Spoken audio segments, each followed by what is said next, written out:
जी dear students, आज हम सीखेंगे कि how to prepare a trial balance. Trial balance से पहले हम अ, अपने ट्रांजैक्शंस को रिकॉर्ड करते हैं डेबिट एंड क्रेडिट की फॉर्म में। ठीक है, हम डिफरेंट अकाउंट्स को डेबिट करते हैं और हम डिफरेंट अकाउंट्स में क्रेडिट एंट्री पास करते हैं, और through out the year 365 days हम ट्रांजैक्शंस को कन्वर्ट करते हैं डेबिट में और क्रेडिट में। जब हम ईयर एंड पे डेबिट और क्रेडिट के प्रोसेस को कंप्लीट कर लेते हैं तो उसके बाद कुछ हमारे सामने इस तरह की पोजीशन आ जाती है कि हमारे डिफरेंट अकाउंट्स में हमारे डेबिट साइड पे भी एंट्री की रिकॉर्डिंग है और हमारे क्रेडिट साइड पे भी एंट्रीज की रिकॉर्डिंग है। आप देख सकते हैं कि ये बैंक अकाउंट है, इसकी डेबिट साइड पे भी रिकॉर्डिंग है जो शो कर रही है कि कितना अमाउंट आपके बैंक में डिपॉजिट हुआ, और बैंक की क्रेडिट पे भी एंट्रीज नजर आ रही हैं जो ये शो कर रही है कितने अमाउंट आपकी बैंक से आउट हुआ, पे हुआ। इसी तरह आप देख रहे हैं कि ये हमारा कैश अकाउंट है, इसमें कैश की डेबिट साइड पे जो एंट्रीज आ रही हैं वो शो कर रही हैं जो बिजनेस ने कैश रिसीव किया, और ये जो एंट्रीज क्रेडिट साइड पे आ रही हैं ये शो कर रही हैं कि कितना बिजनेस ने कैश की पेमेंट की। तो अब डेबिट एंड क्रेडिट के प्रोसेस को कंप्लीट करने के बाद अब हमारा नेक्स्ट स्टेप है कि हर अकाउंट का बैलेंस कैलकुलेट करना। अब balance, what is the meaning of balance? अब इट्स वेरी लॉजिकल कि बैंक की डेबिट साइड शो कर रही है कि बैंक के अकाउंट में टोटल 44,700 का अमाउंट बैंक में ट्रांसफर हुआ, और ये क्रेडिट साइड पे जो एंट्रीज आ रही हैं, 5 एंट्रीज, 1, 2, 3, 4 एंड 5, ये 5 एंट्रीज शो कर रही हैं जो बैंक के अकाउंट से आपने पेमेंट्स की। तो बैंक में इन भी हो रहा है और बैंक में आउट हो रहा है, आउट भी हो रहा है ड्यूरिंग द ईयर। तो इट्स ओपन पॉसिबिलिटी कि ईयर एंड पे बैंक में कुछ बैलेंस रह गया हो। अब वो हम कैसे कैलकुलेट करेंगे? जो आपका डेबिट में बैंक में अमाउंट आई है वो शो करिए कितना आपके अकाउंट में पैसा इन हुआ, कितना अमाउंट आपके बैंक में डिपॉजिट हुआ।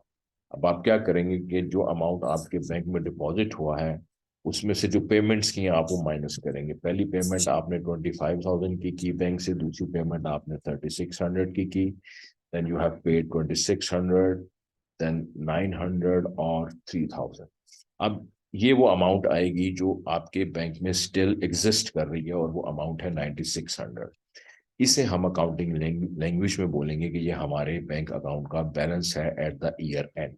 अब अकाउंटिंग में ये 9600 बैलेंस। अब अकाउंटिंग में प्रैक्टिस ये है कि जो डेबिट और क्रेडिट का डिफरेंस होगा उसको आप शॉर्ट साइड पे लिखेंगे। अब इस सिचुएशन में हमारी डेबिट साइड ज्यादा है और हमारी क्रेडिट साइड टोटल कम है, और डेबिट साइड क्रेडिट साइड से 9600 ज्यादा है। इसलिए हम जो शॉर्ट साइड है क्रेडिट साइड, वहां हम 9600 लिखेंगे, और इसे हम अकाउंटिंग लैंग्वेज में बोलेंगे balance carry down. Carry down means balance at the year and. अब ये 9600 ये शो कर रहा है कि आपके ईयर एंड पे आपके बैंक अकाउंट में 9600 की अमाउंट एग्जिस्ट कर रही है। ठीक है, अब ये 9600 मैंने पुट किया है क्रेडिट साइड पे। तो आप एक चीज माइंड में रखें कि जो भी अकाउंट होगा, ये जो अकाउंट बने हुए हैं आपके सामने जिन्हें हम टी अकाउंट या लेजर अकाउंट बोलते हैं, इनकी नेचर होती है, इनकी नेचर यहाँ होती है डेबिट, और यहाँ इनकी नेचर होगी क्रेडिट। डेबिट नेचर मीन्स अगर किसी भी अकाउंट की डेबिट साइड का टोटल क्रेडिट साइड के टोटल से ज्यादा होगा तो हम बोलेंगे उसकी नेचर है डेबिट। और अगर किसी अकाउंट की क्रेडिट साइड का सम ज्यादा होगा और डेबिट साइड का टोटल कम होगा एज कंपेयर टू क्रेडिट, तो हम बोलेंगे कि इस अकाउंट की नेचर है क्रेडिट। और कुछ सिचुएशन में आप ये भी देखेंगे कि डेबिट साइड का टोटल क्रेडिट साइड के टोटल के इक्वल होगा। वो अकाउंट होंगे जिन्हें हम बोलेंगे इनका नील बैलेंस है। ईयर एंड पे उन अकाउंट्स का हमारे बिजनेस के पर्सपेक्टिव में कोई स्टेटस नहीं होगा। अब जैसे ये देखिए, ये 9600 बैंक का बैलेंस है। मैंने नोट इसको क्रेडिट साइड पे किया है क्योंकि इट्स अ जनरल प्रैक्टिस कि जो डिफरेंस होता है डेबिट और क्रेडिट साइड का वो हम शॉर्टर साइड पे नोट करते हैं।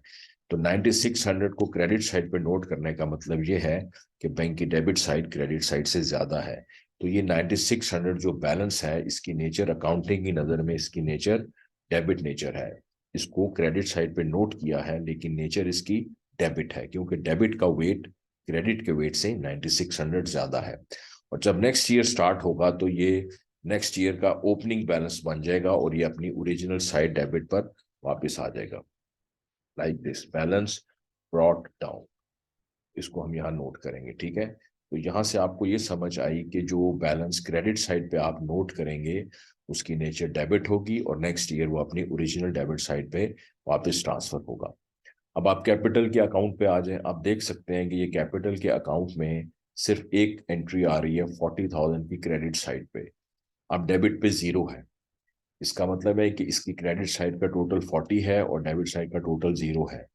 इस कैपिटल की नेचर, इस कैपिटल अकाउंट की नेचर क्रेडिट नेचर है, लेकिन बैलेंस नोट करते हैं हमेशा ऑपोजिट साइड पे। ठीक है, ये हमने बैलेंस बैलेंस नोट किया मैंने, C/D का मतलब है कैरी डाउन, और ये 40,000 मैंने डेबिट साइड पे नोट किया। अब ये नोट मैंने डेबिट पे किया बट नेचर इज क्रेडिट, और जैसे ही नेक्स्ट ईयर पे हम आएंगे तो हम इसको इसकी ओरिजिनल साइड पे प्लेस करेंगे बैलेंस ब्रॉट डाउन के नाम से। Balance brought down mean opening balance. तो जो बैलेंस डेबिट पे अपीयर होंगे वो नेचर क्रेडिट होगी, और वो नेक्स्ट ईयर अपनी ओरिजिनल क्रेडिट साइड पर ओपनिंग बैलेंस बन के ट्रांसफर होंगे।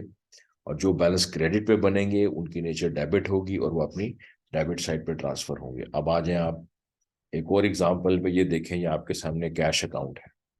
This is a cash account. अब देखिए दो एंट्रीज इसमें डेबिट पे आ रही हैं, 25,000 की और 3700 की, और थ्री एंट्रीज आप देख सकते हैं कि इसमें क्रेडिट साइड पे आ रही हैं, 3500, 1500 और 1800।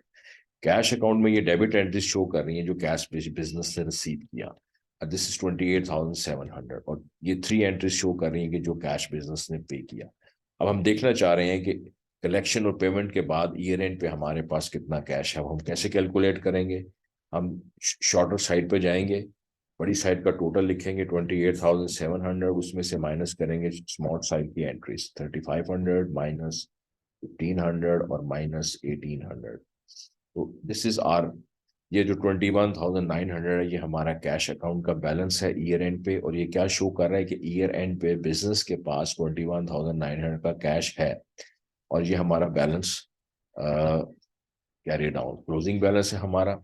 अब ये अपीयर हो रहा है आप देखें क्रेडिट साइड पे, लेकिन इसकी नेचर डेबिट है और नेक्स्ट ईयर ये अपनी डेबिट साइड पे वापस ट्रांसफर होगा। तो इसी तरह सारे अकाउंट का हम बैलेंसेस कैलकुलेट करेंगे ईयर एंड पे, और बैलेंस कैलकुलेशन में हमारे सामने थ्री पॉसिबिलिटीज होंगी। वन, हो सकता है डेबिट का टोटल क्रेडिट के टोटल से ज्यादा हो। इस सिचुएशन में बैलेंस की नेचर डेबिट होगी और वो नोट क्रेडिट साइड पे किया जाएगा क्लोजिंग, लेकिन नेक्स्ट ईयर वो अपनी डेबिट साइड पे ट्रांसफर होगा। और सर्टन सिचुएशन में क्रेडिट का टोटल डेबिट से ज्यादा होगा तो हम बैलेंस को डेबिट पे नोट करेंगे क्लोजिंग बैलेंस को, और नेक्स्ट ईयर उसको उसकी क्रेडिट साइड पे ट्रांसफर करेंगे।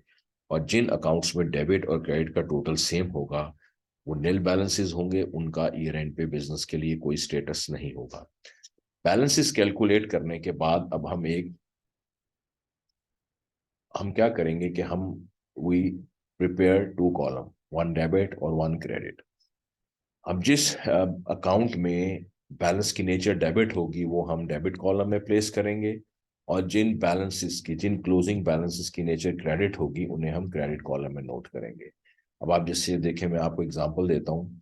ये बैंक अकाउंट है, बैंक का बैलेंस 9600 है, और ये नोट हुआ है क्रेडिट पे, लेकिन क्रेडिट पे नोट हुआ है, क्यों क्रेडिट पे नोट हुआ है कि डेबिट साइड का टोटल क्रेडिट साइड के टोटल से ज्यादा है 9600।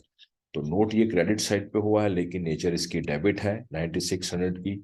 आप ये देखेंगे इस तरह हम ये जब ये स्टेटमेंट बनाएंगे तो ये मैंने डेबिट साइड पे 9600 नोट किया, और मैंने बताया कि ये किसका बैलेंस है, ये बैंक का बैलेंस है। ठीक है जी। उसके बाद एक और एग्जांपल दे रहा हूँ, आप जैसे ये देखें कि ये कैपिटल का पेज है, कैपिटल अकाउंट है, इसका 40,000 का बैलेंस डेबिट साइड पे नोट हुआ है, but nature wise this balance is credit. तो जब मैं इधर आऊंगा इस स्टेटमेंट में मैं क्रेडिट कॉलम में 40,000 लिखूंगा और कुछ सामने लिखूंगा कि ये बैलेंस कैपिटल का है। इसी तरह आप ये देखें कि कैश की एग्जांपल आप ले लें कि कैश का ये अकाउंट है और कैश का बैलेंस है 21,900। नोट ये मैंने क्रेडिट साइड पे किया है बट नेचर इसकी डेबिट है, तो ये मैं उस स्टेटमेंट में डेबिट साइड पे नोट करूंगा। 21,900 डेबिट साइड पे लिखा और मैंने बताया कि ये किसका बैलेंस है, कैश का।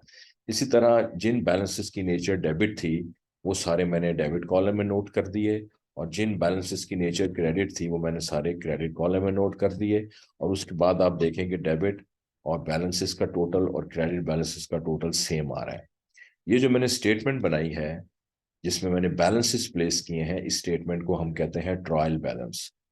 ट्रायल बैलेंस का बनाने का क्या ऑब्जेक्टिव है कि अगर ये डेबिट और क्रेडिट के टोटल सेम ना आते तो ये इस चीज को शो करता है कि जो मैंने 365 डेज में डेबिट और क्रेडिट की एंट्रीज पास की हैं या बैलेंसेस की कैलकुलेशन की है, इसमें कोई मिस्टेक हो गई है। ठीक है, या डेबिट क्रेडिट की एंट्रीज करेक्ट पास नहीं हुई और या फिर बैलेंसेस की कैलकुलेशन करेक्ट कैलकुलेट नहीं हुई। तो trial balance is a statement which is prepared at the end of the year to check the mathematical accuracy of ledger. I hope कि ये वीडियो आपको पसंद आई होगी। तो इंशाल्लाह आप ये नेक्स्ट वीडियो भी मैं अपलोड करूंगा, आप वेट करें।